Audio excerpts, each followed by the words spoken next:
সৃজনশীল কাজের সুরক্ষা ও স্বীকৃতি নিশ্চিত করতে বিশ্বজুড়ে পালিত হয় বিশ্ব মেধা সম্পদ দিবস। দিবসটি উপলক্ষে গতকাল বাংলাদেশ কপিরাইট অফিসের উদ্যোগে রাজধানী ঢাকায় আয়োজন করা হয় সেমিনারের। এ সময় মেধা সম্পদের সুরক্ষা ও সৃজনশীল কাজের স্বীকৃতি স্বরূপ সম্মাননা অর্জন করেছে বেঙ্গল মাল্টিমিডিয়া লিমিটেড। আরও জানাচ্ছেন আলমগীর শেখ। যে কোনো নতুন চিন্তা, বৈপ্লবিক উদ্ভাবন যা একজন মানুষের প্রজ্ঞা ও মেধা থেকে জন্ম নেয়, সেটিই তার আসল সম্পদ। উদ্ভাবকের এই সৃজনশীলতাকে সম্মান জানাতে এবং তাদের মেধার আইনি সুরক্ষা দিতে প্রতিবছর পালিত হয় বিশ্ব মেধা সম্পদ দিবস।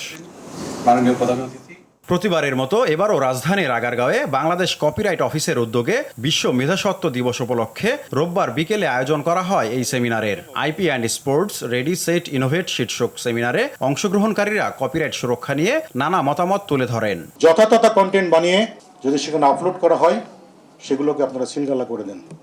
এটা আইনের মধ্যে নিয়ে আসেন, এটা নিয়মের মধ্যে নিয়ে আসেন। আমি এই ব্যবসা থেকে সরেই গিয়েছিলাম বিকজ অফ পাইরেসি, এবং চলচ্চিত্রে এত বেশি পাইরেসি ছিল। পরবর্তীতে যে কপিরাইট আসছে আমাদের দেশে, আসার পরে অনেক উন্নতি হয়েছে, কিন্তু আরও অনেক দূর আমাদের এগিয়ে যেতে হবে। জবাবে সরকারের পক্ষ থেকে প্রয়োজনীয় সহায়তার আশ্বাস দেওয়া হয় সেমিনারে। এখান থেকে আমরা যে তথ্যগুলো পেলাম যে অলরেডি এটা রেডি হয়ে আছে, সরকার এটা গ্রহণ করতে পারছে না। তো এই যে ব্রিজটা, এটাই তো সরকারের কাজ।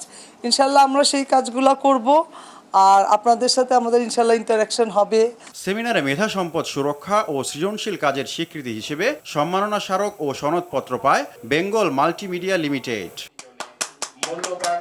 এ সময় সৃজনশীল কর্মের সুরক্ষা নিশ্চিত করতে কপিরাইট বিষয়ে আরও সচেতনতা বাড়ানো জরুরি বলে জানান আরটিভির সিইও সৈয়দ আশিক রহমান। আমি আশা করব যে সমস্যাগুলো আছে সেগুলো আমরা একসাথে বসেই সমাধান করতে পারি। সবাই যদি একসাথে খুব পজিটিভভাবে কাজ করি, এমন কোনো কিছু নাই দুনিয়াতে যেটা সম্পন্ন করা যায় না।